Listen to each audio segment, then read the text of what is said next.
Welcome, everybody. Very happy to have you listening here. Listen, before we start the regular podcast, I've brought Adam Taggart on board. We want to talk to you about our seminar that's going to be offered this year in 2018. Adam, welcome. Chris, great to be here. Very excited about this new seminar. I know you've put a lot of work into it. You're so good at listening to what people want. People said, hey, do you have a West Coast option? You've done all the legwork to find a place, a venue, a really exciting itinerary for schedule for events this year. So listen, this is going to be like the Row seminar, except on the West Coast, but with some added features that I'm really excited about. Thanks. Yeah, exactly. So it's going to be everything you loved about Row and all the good workshops and insights and experiences that we crafted there. But it's going to be plus. And the plus this year is we're going to bring a number of the experts that people have come to know through the Peak Prosperity website, and we're going to bring them live into the room with the audience so that people can actually interact in person with these folks, hear from them live, and get to ask their own particular questions.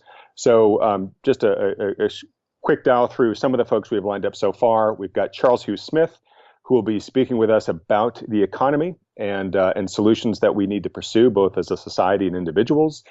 We're going to have Richard Heinberg of the Post-Carbon Institute, who is one of the best minds on the energy and resources space. He'll be here live to talk about the other two E's with us. That's energy and the environment.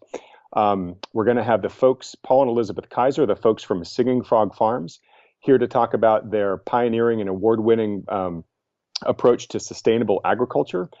They're even going to be offering a tour of their farm after the official seminar ends for folks that want to roll up their sleeves and get dirty and actually implementing some of the things that the Kaisers will tell us about. So we've got other folks lined up as well. We'll announce them as we get a little bit closer to the actual date of the seminar.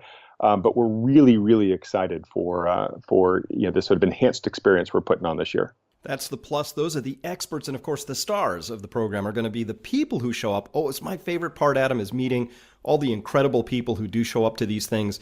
And for all the people who've been saying, gosh, if you had this a little bit more convenient, a little bit easier to get to, maybe on the West Coast, this is your chance. And by the way, I just need to point out, Adam, we're not doing the Row seminar this year. We're taking a break from that schedule. So this is the only seminar like this we have on the books for 2018, and it is a plus experience. So I just want to invite people to seriously consider this.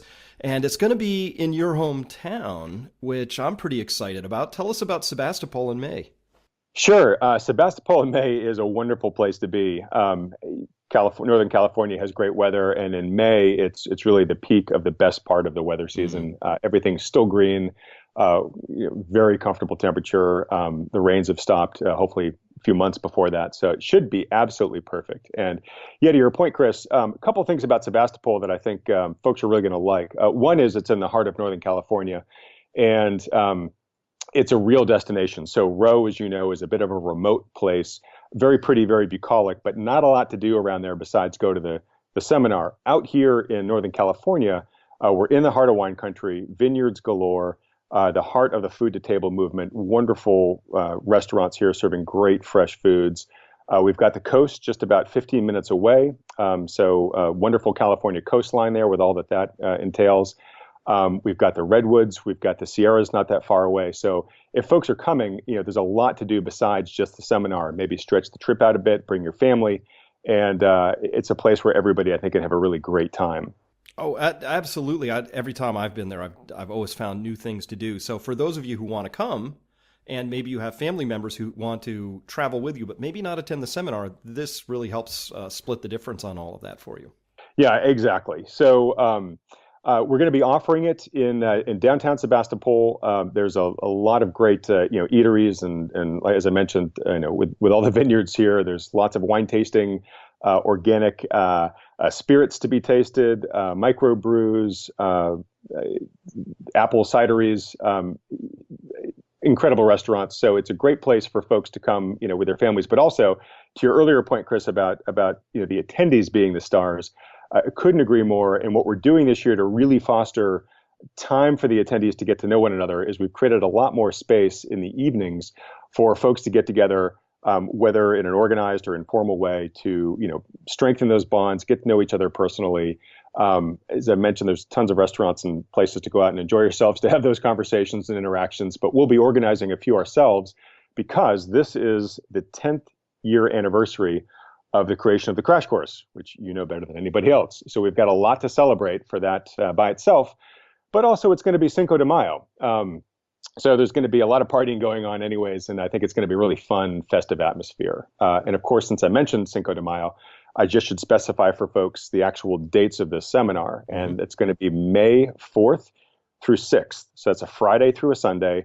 Starts early on that Friday morning at 9 a.m., and it'll go through midday through noon on Sunday the 6th. And as I alluded to, there's going to be a few field trips optional for folks to take after the official seminar concludes there on Sunday.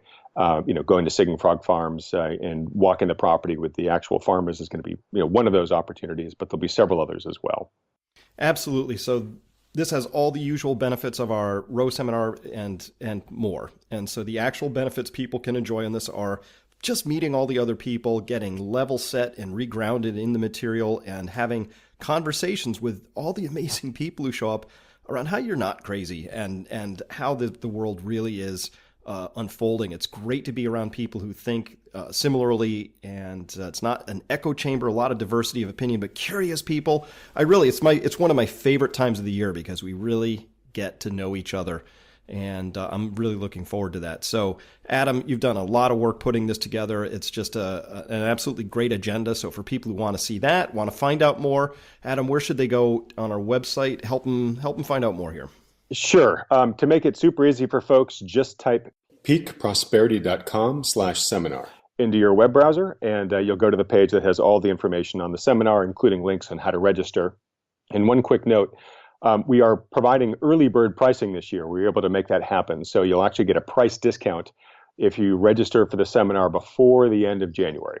Otherwise, you'll get the regular price. But if folks can move early, they get a little bit of a discount, which is a nice new perk to add this year. Well, that is nice as well. This is limited attendance. We can't. This is not open-ended. So because of space considerations, I fully expect this to fill up. So register early, register often, and get a space in that. All right. Well, Adam, thank you so much for joining us to explain the seminar. We'll be talking about it more as time goes on. Great. My pleasure, Chris. Welcome to Crash Concepts, where the economy, energy, and the environment are explored. Up next, fresh ideas and insights into the factors that are driving the world and shaping your future.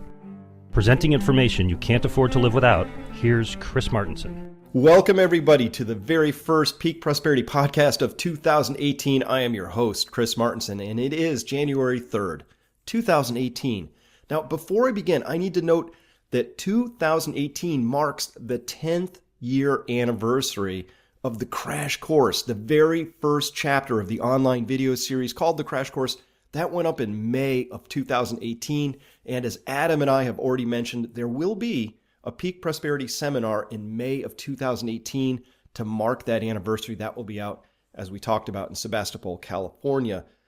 But wow, 10 years in, and there are certainly many successes along the way, but also some notable failures. Perhaps none larger that I personally take than the loss of focus on oil that society at large has undergone, lured by this false promise of shale oil, which to me is a flash-in-the-pan, low-net energy enterprise.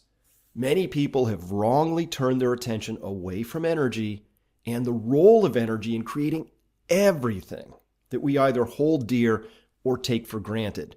No energy, no anything else. That's the formula. Said differently, without primary wealth, you can't have any secondary wealth. And without secondary wealth, all of the stocks, bonds, currency, and derivatives, all of those expressions of tertiary wealth have no value. But even as people were not paying attention to oil, the biggest news of our lifetimes was rather quietly snuck out, and it's this. Oil discoveries have been abysmal in each of the past 4 years. 2014 was bad. 2015, worse. 2016 was abysmal, and 2017, we now know, was the lowest of them all. Now, those lack of discoveries sets the stage for future oil shortages that will absolutely, positively create massive damage to the tottering tower of tertiary derivative claims upon which so many unmet promises and dreams are perched. And that's why we're starting out 2018 on the all-important topic of energy, oil energy specifically, and how energy and the economy, debt, financial markets, all the rest of those items, how those all interact. And who better to discuss this with us than Gail Tverberg? Gail has been on the program before several times. It's time to welcome her back. Gail is a professional actuary who applies her risk assessment expertise to finite world issues: oil depletion, natural gas depletion, water shortages, and climate change. Now, for years, Gail authored some of the most informed analysis on the global net energy predicament in her posts at theoildrum.com, published under the pen name Gail the Actuary. And today, she runs the very popular blog, ourfiniteworld.com, and there you will find both really hyper-intelligent articles and intelligent comments as well. Gail, thank you so much for being back on the program with us. Well, thank you for inviting me. Happy New Year. Thank you. Happy New Year to you. Now, in my introduction, I made the assertion that the lack of oil discoveries is really big and really underreported news. Do you agree? Well, yes, and no. I think it's partly, we've got an awfully lot of discovered unconventional oil that if we could get the price up high enough, we could get out. But it's the fact you can't get the price up high enough that means that this stuff stays in the ground. So, if you look at the forecasts of all of these other agencies, they're looking at it from a point of view of we already know about a lot of unconventional oil. If we could just get it out, all we have to do is get the price up higher, or at least that's their view of it. And so if we could get the price up higher, we could get the unconventional oil out, and we could probably get more even of the conventional oil out because we could use secondary and tertiary techniques. So I've tended not to focus quite as much on that. Now, the reason I'm focusing on it is because you have to find it before you can pump it. And the types of projects that have not been prosecuted, that's reflected in those low discovery numbers, are the big, long running and long lag time sorts of projects, the deep water, the ultra deep water, the very expensive, capital intensive things that we might do in tar sands or the Orinoco Belt, or the infill drilling that's required out in the North Sea, those sorts of things. Now, those tend to be fairly high flow rate sorts of phenomenon and projects that can be run. So I think we're in agreement around the idea that those since those projects will not be coming online, the only way we're going to coax more out of the existing oil that we know about, in particular the shale oil, is much higher oil prices. So in your mind, what's the intersection of higher oil prices and the largest amount of debt that the world has ever seen? In my view, I love something that Jim Puplava said many years ago, which is that the price of oil is the new Fed funds rate, meaning that a big hike in the price of oil will operate in the same way that a hike in interest rates used to operate, which is it will slow down economic expansion. We might think about this more simply as the top selling cars in the United States these past 4 years have been the F-150 truck, the Silverado, and the Tahoe. Now, these are all big, giant gas-burning vehicles. These have been purchased by people in many cases who live in exurbs, say, very far from where they work. And so, of course, a price hike in oil leading to a price hike in gasoline is going to be very difficult for those people to endure. It will translate into a loss of purchasing power for other things as they spend that money on gasoline instead. And that's how it operates. So would you agree that the future has an oil, needs to see higher oil prices in order to remedy that discovery shortfall? And if so, I want to talk about what those higher oil prices will mean given the level of debt we have in the world today. Well, I agree with you that as soon as you start getting higher oil prices, that definitely puts pressure on the economy. And I think if you look at it, it's not everything goes up at the same time. If you use oil to get your metals out because you're using that in your extraction process, and it also the same things that cause oil prices to rise cause natural gas prices and coal prices to rise too. So what happens is everything tends to go up at the same time. And people's wages are the things that don't go up. So what happens is they get squeezed, and they get squeezed badly, and they tend to default on their loans. Auto loans are probably one of the first ones. Mm-hmm. So the student loans. We probably should be seeing more of the business loan defaults too, but it's also the individuals who are getting squeezed, and I think we can expect to see more defaults as oil prices rise and as other prices rise. Yeah, one way that I look at this is 2008. Right. And popularly in the United States press, at least, we say, oh, that was a housing bubble that burst. And there were these credit default swaps and other derivative things like CDOs and whatnots. And that was the problem. But when I look at why Greece toppled and failed, Greece didn't have any exposure to the U.S. housing industry. What Greece had exposure to is the fact that it's a 100% oil importing nation. And in July of 2008, oil went to $147 a barrel. This created an enormous balance of payments problem for Greece, and suddenly Greece was exposed as a country that was insolvent, fundamentally. And that led to the whole Greek crisis, which they are still fully enmeshed in. Here we are a full decade after the onset of that, and Greece is in what I would call a capital D depression with no end in sight. They've had extraordinary austerity imposed upon them by Brussels, which is a whole different discussion. But fundamentally, when I look at that, I say, here's a textbook example of what happens when you're even an entire nation, you produce no oil of your own, and you get exposed to a big oil price shock, and the rest is what happens when we see debt and oil prices combine. Right, and I guess a different way of thinking about it is it's very much dependent on tourism. Tourism depends on people flying by airplane, and those airplane tickets cost a whole lot more when the price of oil goes up, or the price of boats also. The cost of operating them goes up when the price of oil goes up.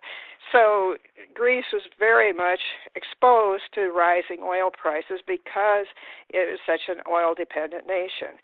It also has all of these little tiny islands. And those islands, it's hard to generate electricity except using oil. And that's another thing that tends to raise their prices.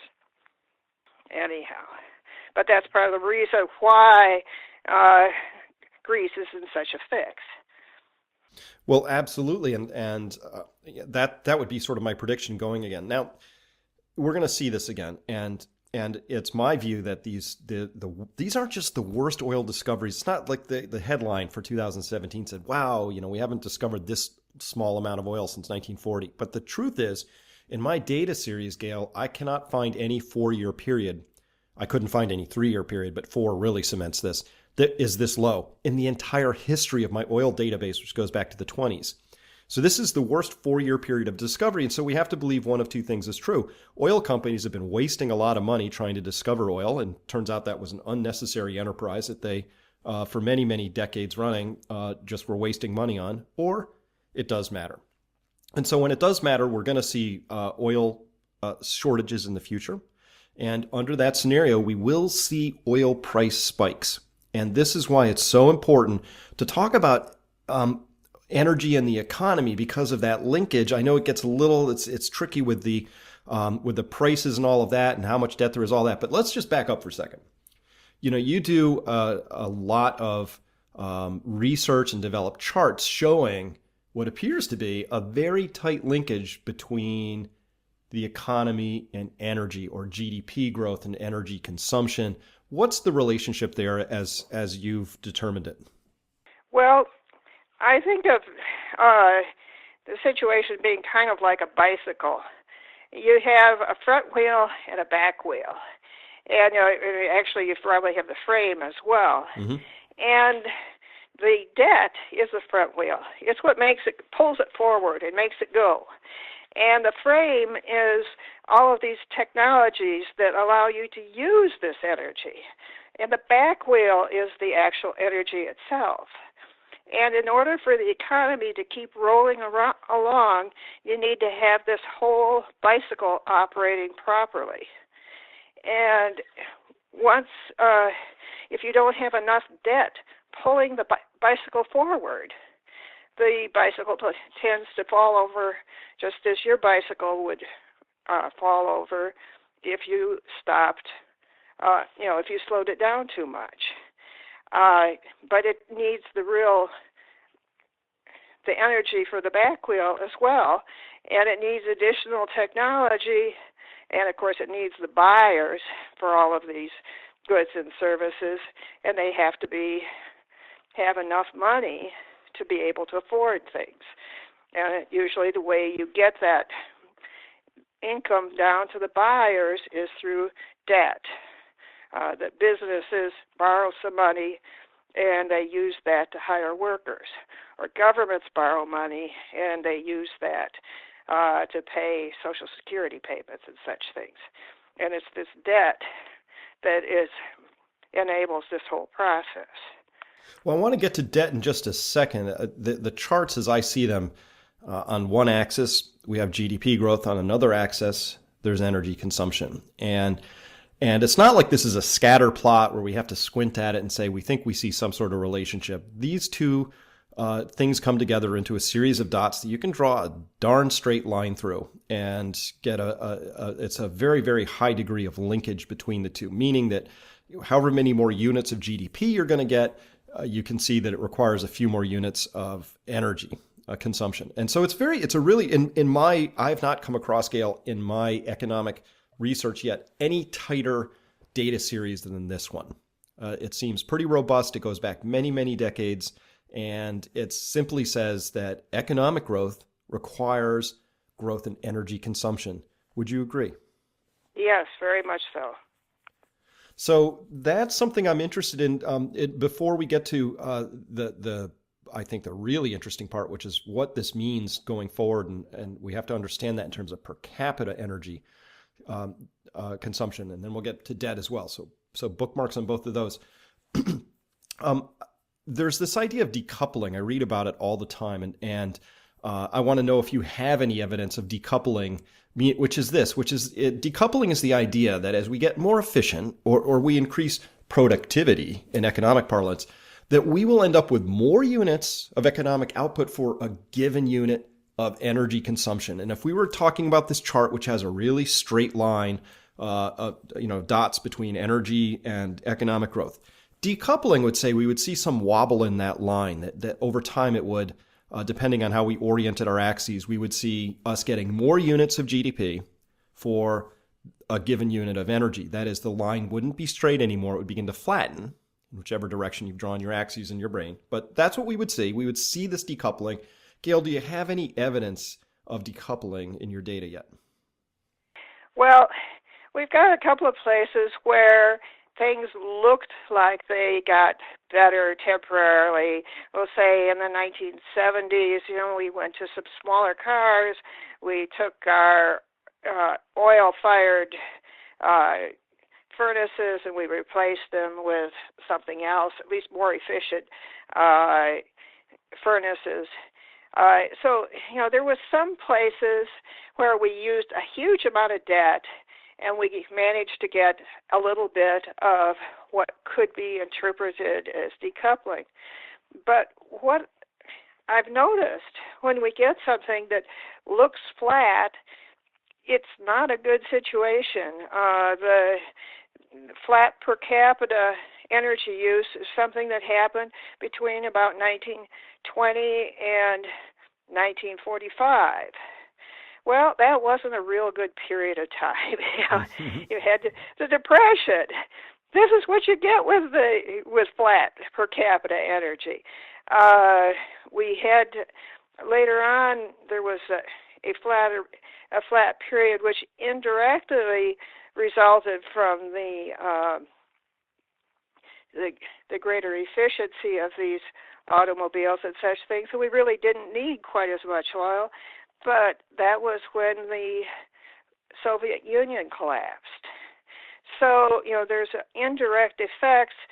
Part of the world economy ends up collapsing, or at least that's what's happened. We've had different kinds of collapses. Not really a complete collapse in terms of the depression, but we had the collapse of the Soviet Union. So, this is the kind of thing you get when you have flat energy per capita. If it actually goes down, this is not a good sign.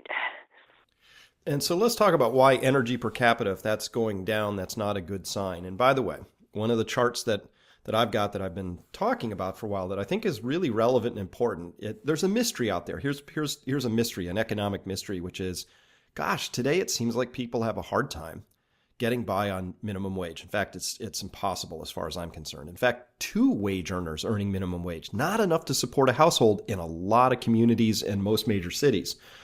And so we've gone from a situation in the 70s where we had the so-called traditional nuclear family in the United States with one breadwinner supporting a household. And now it seems like even 2 breadwinners, not quite enough. Gosh, such an economic mystery. Is it related to globalization? What is it? Well, in my view, you could do worse than to pull up a chart that shows per capita oil production in the United States and discover that peaked somewhere around 1970s and it started to trundle down ever since. And it's only recently come back with shale oil, but that's not a high net energy oil as the original discoveries we were living off of back many decades ago. So to me, it's an explanatory factor that says, wow, this per capita energy that we're developing as a nation, that somehow factored through in a lot of complex ways into the general prosperity of the nation. And that there was enough that it could be shared broadly with this thing called the middle class. And that ever since that time, what we've seen is just a general sort of a steady erosion of that middle class standard, certainly a hollowing out. And along the way, coincident with that, was the Federal Reserve couldn't figure out anything else to do besides continually drop interest rates lower across that entire 35-year time frame to zero, because we need more debt. We need that front wheel of the bicycle, you said. We need more debt. And all of that sort of comes together into this moment in time. Here we are in 2018, which is why I think this is really, actually, I know it's complex and there's a lot of moving parts, but it's probably, it's the most important thing that needs to be talked about and discussed, because for me, let me back up to my introduction, energy is everything. Everything else is a derivative of that. All the complexity, all the debt, the derivatives, Bitcoin, new technology, all that stuff. None of that matters if you don't have energy. And so we're here at this point in time where energy per capita is really probably an easier and maybe has more explanatory power. It's a better way of looking at this all than saying, tell us about the net energy of a situation, because how much net energy shale is producing versus coal versus all that stuff. It's interesting, it's good, but maybe we could get a better glimpse at things by understanding that it's the number of people we have and the amount of energy they have available to them that very complex ways combines into what we might call our general experience economically, financially, and all of that in the world. Is that, am I close to how you're looking at it, or is there more I need to understand here? Yeah, I think you're right. And the straight line correlation you see is a straight line with total energy. It's not with oil. It's with total energy. And so if somebody says, great, we closed down all this coal, you're going to say, okay, but what are we going to replace it with? This is not a great outcome.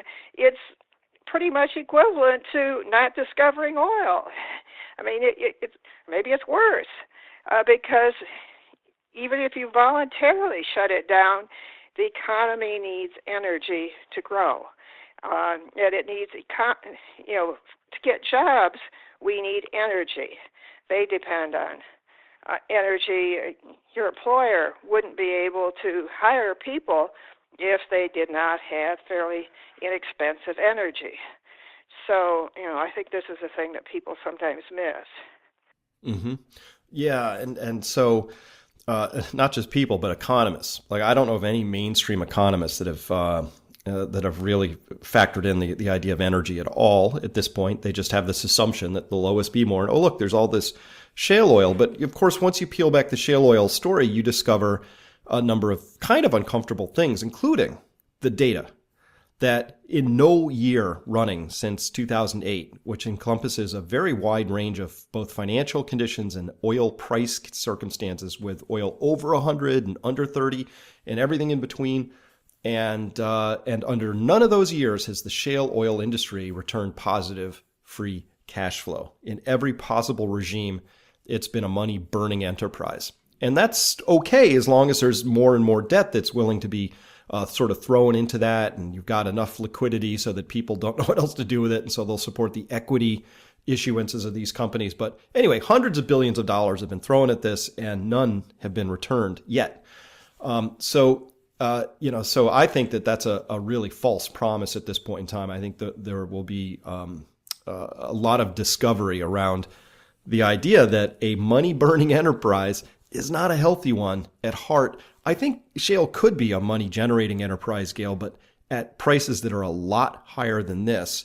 And then we have to broaden the understanding of that shale oil a little bit further to understand that it's also publicly subsidized, in the sense that in Texas, for instance, I know in 2015, they gathered around $1.2 billion in severance taxes and suffered about $4 billion of road and bridge damage from all the trucks driving around doing the fracking and whatnot. So the public subsidized that industry in that 1 year to the tune of a little over $2 billion. So once we factor in the total cash flow of shale, I think it's an energy and money positive adventure at oil prices that are twice what today's are, and it's around $60 today. So that's my personal analysis. Well, it wasn't positive cash flow before, when the price was close to double what it is today. So I think we probably are have to cross our fingers. You know, what they've been pulling out right now is the easiest to get out oil. And so by the time it goes back to double this amount, assuming it could, they're going to be working on oil that's that much harder to get out. So it's not all that clear that it would make money at double the current prices. Yeah.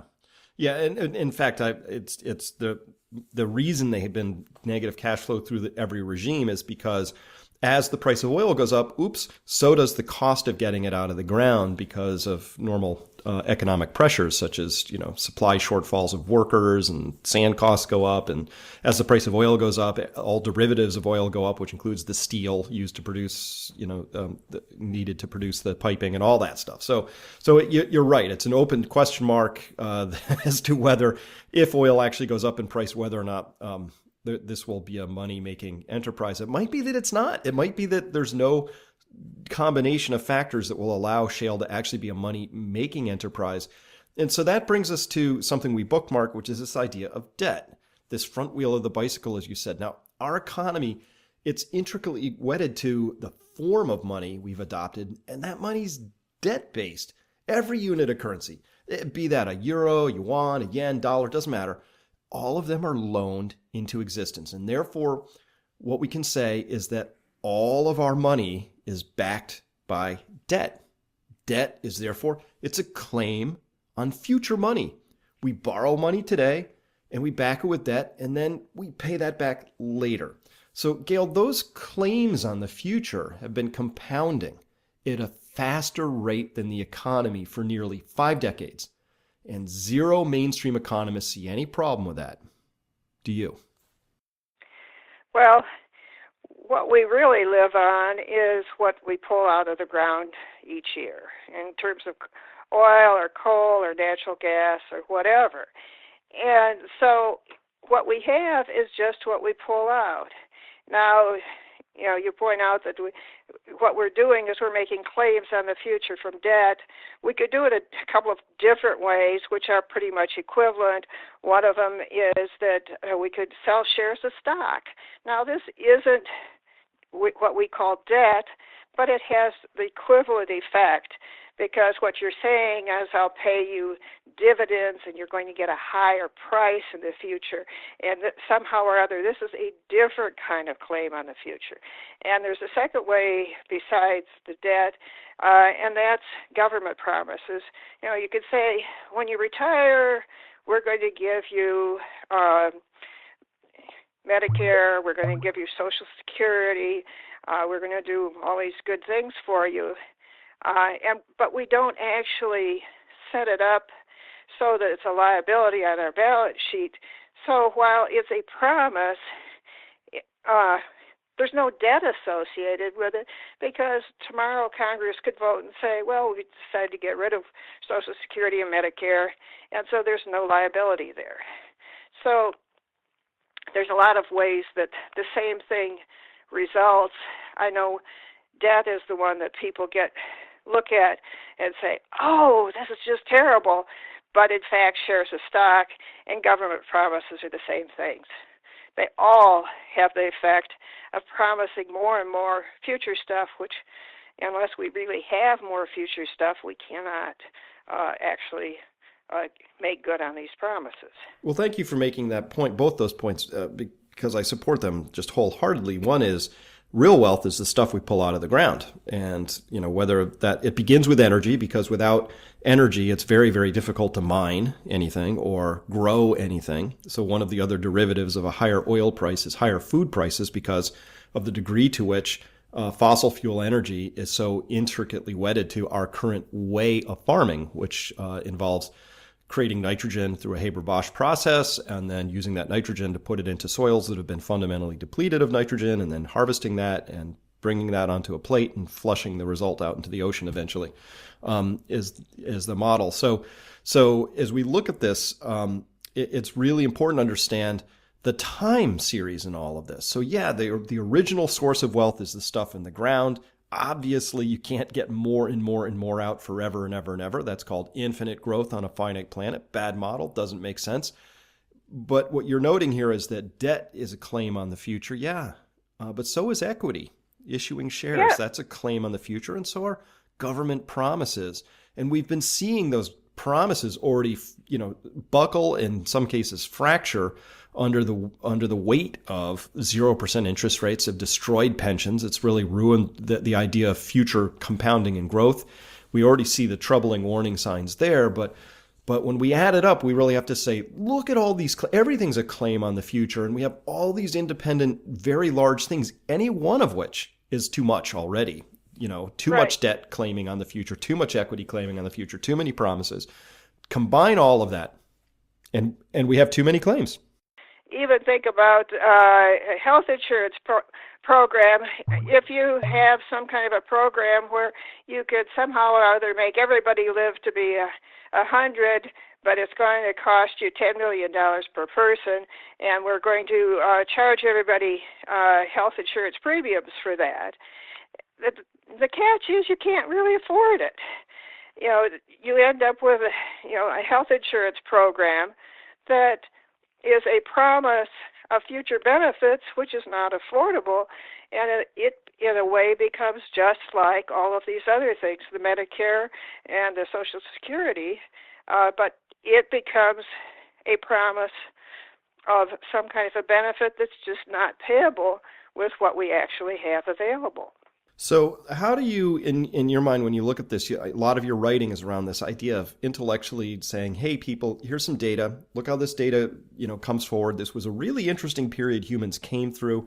We went from 1 or 2 billion to 7.5 billion. We went through all the easy stuff in terms of fossil fuels. We're through the easy stuff. We're down to slightly harder stuff, and we're mixing that in with former easy stuff. So it's a blending process as we kind of blend in higher net energy stuff from the past with this newer, lower net energy stuff. So as you look at that, where we are in this particular part of history, if you had to Gail set a dial to sort of, an alarm scale, like 1 is nothing to worry about, 10 is, oh my gosh, we really have to be doing things differently right now to begin to confront this. Where would you set that dial personally?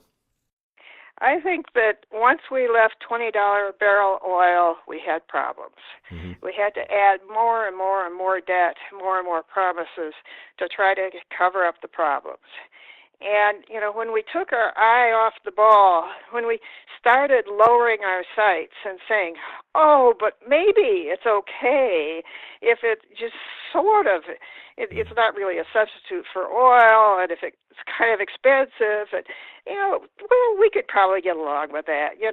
I think when we didn't stop to realize that $20 a barrel oil in inflation-adjusted terms is really all we could live with, and that's the coal and gas have to be low priced too. And we've been covering it up with more and more debt and more promises, but it was very long ago that we left the, what we can afford kind of a situation. Yeah, and it's, I guess it's been my main critique of the central banks, which I think they've got two fingers crossed behind their back. One set of crossed fingers is because they're hoping, and the other is because they're lying to us about everything. And so what they're hoping for was that somehow miraculously rapid economic growth would return.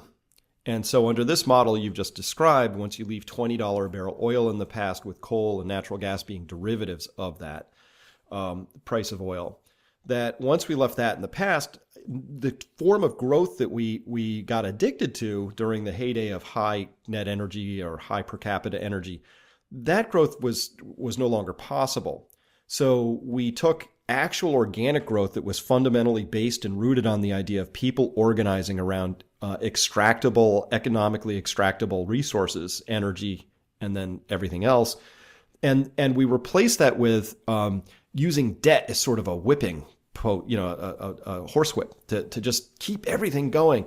So debt's been going up like crazy, but you know what we've got?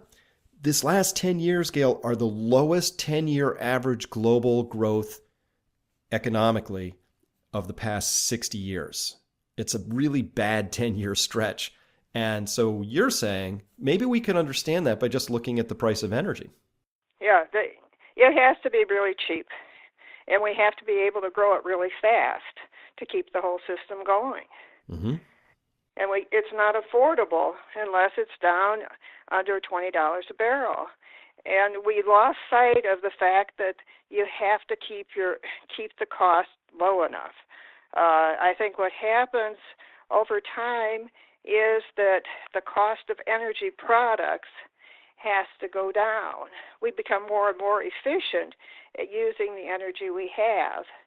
And so the way a world economy can grow is by spending less and less on energy-related costs. I mean, food becomes a smaller piece of the total cost of an economy, but so does oil for operating the cars and all of the other energy needs.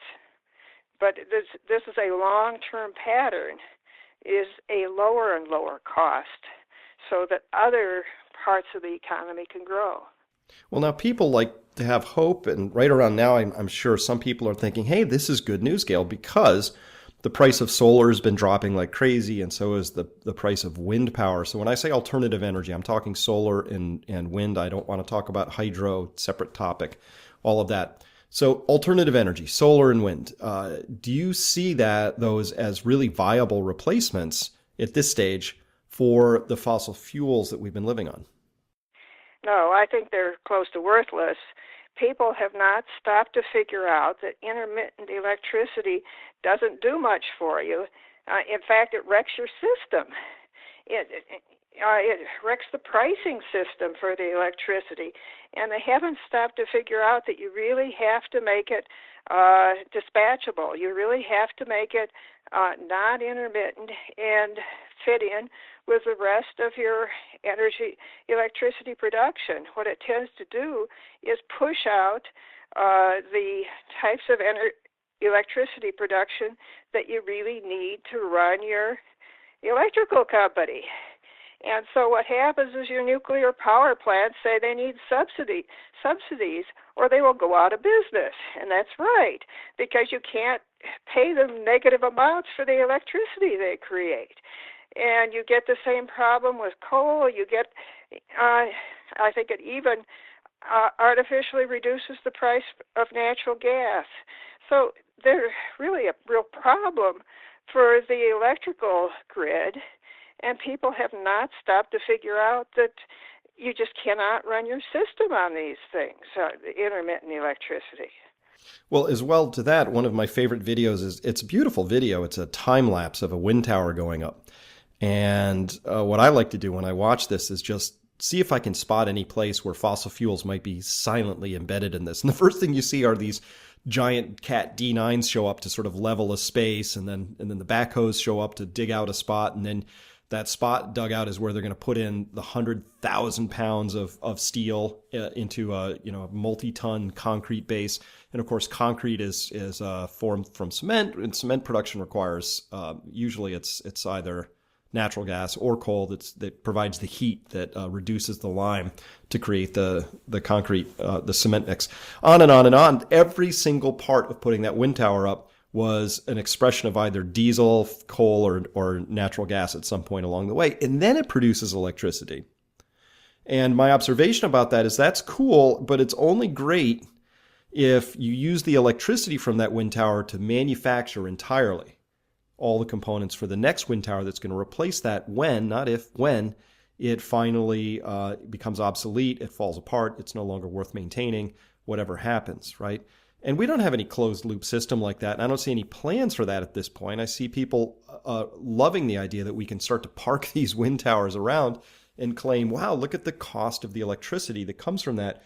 But it's a subsidized, heavily subsidized number that has no actual bearing to the full life cycle replacement cost of that tower if we were using the energy from it to create a sustainable replacement pattern for that tower. It doesn't seem like that's too complex of an idea, but boy, I have not, you run across that almost never in print. Yeah, well, and it's the fact that you have to somehow or other subsidize this whole system with other fuels that makes the thing such a problem. You have to have other fuels sitting there idly and actually getting paid negative very often, while in anticipation of the time that they are needed to put out electricity to balance the wind and the solar. And we don't have that built into the system. People say, oh, it's only costing 4 cents a kilowatt hour for wind or solar or whatever it is. Well, that isn't the cost of the dispatchable electricity. It's just of this electricity, not necessarily when you need it. So it becomes a problem given the way the prices are. Well, indeed, and the thing that would give me hope that I could say, wow, all right, I can see a path through this possibly. Obviously, I don't see a path that doesn't require a future of less, right? I don't think 2,500, 3,000 square foot McMansions with one or two people rattling around with 38 very efficient, but each independently phantom load, electricity sucking devices. So that, what we see is, just we can't persist with the same amount of per capita energy consumption. We'll have to make do with less, right? But the thing that would sort of change this for me to say we're to move this from predicament to this is a problem. Predicament's not having any solution problems. Okay, we can do this. Is some form of storage, right? And there's not that many opportunities for storing electricity. There's some low probability sorts of things, or let me say low circumstance. Like there's not that many places to put in pumped water storage, and there are not that many places to put in air in caverns sort of solutions. So those will be kind of localized. But generally, we need batteries. And I still don't see the battery thing coming along. I know people are all excited. Oh, look, Elon Musk, he put in a 100 megawatt hour plant down in Australia. But when I look at the battery chemistry, the full life cycle of how many cycles you can run a lithium battery through and how much lithium there is in the world, it just doesn't seem to me that the chemistry of lithium at this stage is even remotely scalable to what we really need to see. I would be excited, Gail, if we had some new chemistry come along that could really change this. I haven't seen it yet. I'm not. Are you at all familiar with this area? Do you look at this and do you have a sense of whether or not that if we came up with the right kind of batteries that could be a way to get through this? Well, basically, I think the whole idea is silly. what happens is that you need to store the solar energy from summer to winter. So, how much do you really have to set aside and how much do you have to lose between summer and winter if you're going to store this stuff? I mean, this is just not going to work. Think about it near the North Pole or the South Pole. You have a problem because it's not just an hour or two difference in the timing. It's a time of year problem. And people don't realize, what a big difference it is. I know that big battery out in Australia, they said, it could provide the equivalent of the electricity for 30,000 houses for an hour. Well, it turns out if you actually put the businesses with it that go with the houses, it would include the electricity for 10,000 houses plus the associated businesses. So we're not talking huge amounts. We're just talking 1 hour for a smallish city, a smallish town probably. So the size they're talking about and the cost is just, it's absurd. It's not something you could do. Well, and that's if you were willing to run the battery all the way down to zero, I bet. And you never do that with a battery because it destroys its overall life cycle. A lithium battery run to zero has around 500 cycles in it. And if you run it to only 30% of its drawdown, you can get up to 5,000 cycles. So, right. Yeah, you would never do that because you would be damaging the battery. And of course, yes, this is the part that I find, when I said there have been some failures out there. And to me, I consider a little bit of a failure that there's not a more widespread general recognition of really how serious this energy predicament is, and that we're going to have to make some fairly serious trade-offs over time. And we're not there yet. And I'll give you my local example. I see houses going up in little housing developments, and they're not well insulated, and they're not oriented south, and the glazing of the windows is inappropriate, and all kinds of things, which are very simple stuff we knew back in the 70s, that if we were serious at all about this, we would say every house would be facing the right direction to capture what solar is available here in Massachusetts passively. And we'd probably put some active systems on there, including solar hot water, which is a fantastic energy device over time. Huge net energy returns on that as an idea, because guess what? The sun heats stuff up brilliantly, making electricity out of it a little more complex, right? And so on and so forth. So it just doesn't feel to me, Gail, like we're that serious about this yet. But you run a blog and you go to conferences. Maybe you have a different perception of this. Where do you think we really are in this story in terms of awareness of these issues? Well, I think that the issue is not that you can suddenly save all of this energy and it somehow or other will keep your system going. Even if we built all of the handful of new houses that we're building more efficiently, and even if we drove more efficient cars, it wouldn't do much of anything. The issue that happens is that we're facing what the crisis we're likely to face is going to look like the Depression. It's going to look like people being laid off from jobs. It's going to look like banks closing.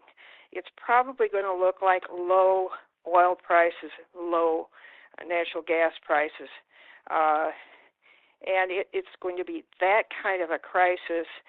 And even if people have a solar hot water heater, it's not necessarily going to help them that much if they have really no services. If the electricity goes off, I'm not sure what all is connected up, but there get to be so many things that are interconnected, they may not have any water system that's working, for example. So it becomes hard to know what you could do. How does this whole thing play out? Can we restrict it so it's only certain parts of the world economy that fall apart and not the whole world economy? But the concern is that what we're facing is not there may be a spike in oil prices, but the general direction is down, not up. And it's not something that you can build your way out of, I don't think, if you think about the 1930s. And that's the kind of thing that we're up against, I think. So you're talking about a deflationary outcome, and this is a very easy to predict thing. Just economically, when you have too much debt, deflation is the normal clearing mechanism for that. But in this story, what's different this time is that the whole world has gone on an extraordinary debt binge. So the overhang from that is likely to be extreme. As that gets worked through and goes into a deflationary spiral, low oil prices are just going to absolutely destroy the oil industry, which they already did. We see that in the 4 years of dismal discovery data. At some point, without additional equity and debt flowing into the shale business, we discover that that's a busted business, and those companies all stop operating. So that's, I think, the model you're talking about is that the way this sort of air quotes time resolves itself here is by wringing out all of the prior excesses. But there's so many in this story, Gail. We discovered that our farming system was really a subsidized enterprise. And when you pull the subsidies away, it collapses to a far lower state of output than it currently is. And we discover that cities are subsidized adventures, and they're giant sort of resource consuming centers. They don't produce anything, they consume. And that comes from an understanding that primary wealth and secondary wealth, like from the land, those are the resources. That's the stuff that counts. So we've really been subsidizing a lot of things, probably the most important of which is this delusion. We've been subsidizing it heavily, as seen in the great signaling mechanism of the rising equity markets, that those signal to everybody that everything's okay. We're good. We'll put a few stories about Elon Musk out there and some big batteries, and we're all going to feel good about this. But the data says that what we've really been doing is borrowing heavily from a future that not only can't be larger, but may well be smaller. And that the sorts of solutions that we've been somewhat half-seriously sort of poking towards, which might include alternatives or one tiny home development in a giant city region that the zoning people can conceive of allowing, or whatever these things are, they're not serious given this time, the scale, the cost of what we're up against. And so what you see coming is that basically, would this be unfair to characterize it as a second Great Depression? Is that fair? Yeah, I think that's the closest analogy we have is the Great Depression. Yes. And so, as you mentioned, that's bank closures, entity failures, maybe a couple of sovereign defaults tossed in, a lot of people out of work. Not everybody, I assume, but a lot of people, of course, because the frivolous jobs that were sort of unnecessary go away. They no longer can be supported. So we get kind of back down to the basics at that point. And I'm sorry, this isn't like the most upbeat possible way to start the year, but this is reality. So how do we go about, getting people to face that reality? The data seems to work on a relatively few people. What do you think works? How do we get this across to more people going forward? Well, if there was something that you could actually do, I think it would be, people want a story with a happy ending. Mm-hmm. Even if it's a made-up happy ending. And that's why all of this stuff about renewables will save us is so popular, is you've got to have some kind of a happy ending. And I haven't been able to come up with anything. Depression is just not a good outcome, and you don't get enough energy from, cutting down your forests. This is not a good idea to begin with, but that gets to be the only kind of renewable that really works when you lose your fossil fuels, because you can't even maintain your hydroelectric without fossil fuels. And so you don't have nearly enough energy to support today's population. So this becomes very disturbing. Mm-hmm. And we can party like it was 1929, but it's hard to come up with something. I'm hoping I'm not seeing something. I would like to think that there's something that's, maybe there are little pieces that can break off that don't do well. The Yemens of the world, even the Mexicos of the world, that are not going to do well, and maybe the rest could kind of hang on for a little bit longer. But apart from putting it off a little bit, it's hard to see a solution. Mm-hmm. Well, that's because predicaments don't have solutions. They have outcomes. So we're at that stage where we have to manage this. And you and I haven't discussed the ecological side of this, but the data there is disturbing and increasingly disturbing, in fact, acceleratingly disturbing as we go into this with amphibians collapsing worldwide, or reptiles as well, or just insects and coral reefs and phytoplankton. I mean, really like bottom of the food pyramid kind of stuff, which any sane, intact culture would say, time out. We need to figure this out and stop doing whatever's causing that, because that's not a good idea. Well, clearly one thing we could have done quite a while back is go to pretty much a plant-based diet instead of so much animal food. Because that would reduce our pressure on the world ecosystem. But, of course, it would allow more people to live, so it really wouldn't do anything. But, Mm-hmm.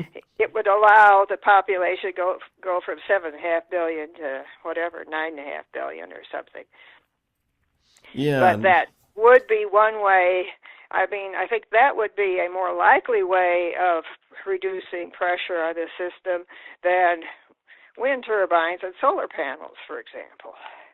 Well, I'll tell you the way I use this macro data, which I agree is a predicament. I don't see any clear way through it. But the way I use it in my own personal life is to begin reducing my own energy dependence, begin growing my own food, to begin preparing for the idea that many jobs may disappear, including my own. That is, that I'm not taking today for granted, and I'm understanding that how things are currently arranged is unlikely to persist, and that there's a new world coming along, and that however this shakes itself out, that in 1,000 years there will still be people, there will still be something called an economy. All of that will be true. It'll be vastly different from today. My little waggish comment, Gail, that I tell people is I say, I have every confidence we're going to go to 100% renewable energy. But if you unpack that, that really means we may end up looking like people did in the 1700s, which was entirely based on renewable energy, right? It's just whatever sun lands on your field, that's called the energy you got in that next year. So maybe we're going there, but the reason that I do what I do and I think you do what you do is because there is a different path here, that we can understand these things, that we can craft a different narrative, that we could come up with something we could believe in, but we'd have to begin doing things very, very differently. And if only we lived in a culture which valued making decisions based on available data, I think we'd be doing things very differently than we currently are. So thank you for doing, what you do. And I love your blog. People can find it again at ourfiniteworld.com. And Gail, it's wonderful talking with you and starting out the new year here with you. So thank you very much for being on the program. And is there anything else you'd like to tell people about where they can follow you or maybe see you speak anytime in the future? Just ourfiniteworld.com, I think is what I'd suggest. Well, fantastic. Well, thank you, Gail, so much for your time today and for the work that you're doing. Well, thank you.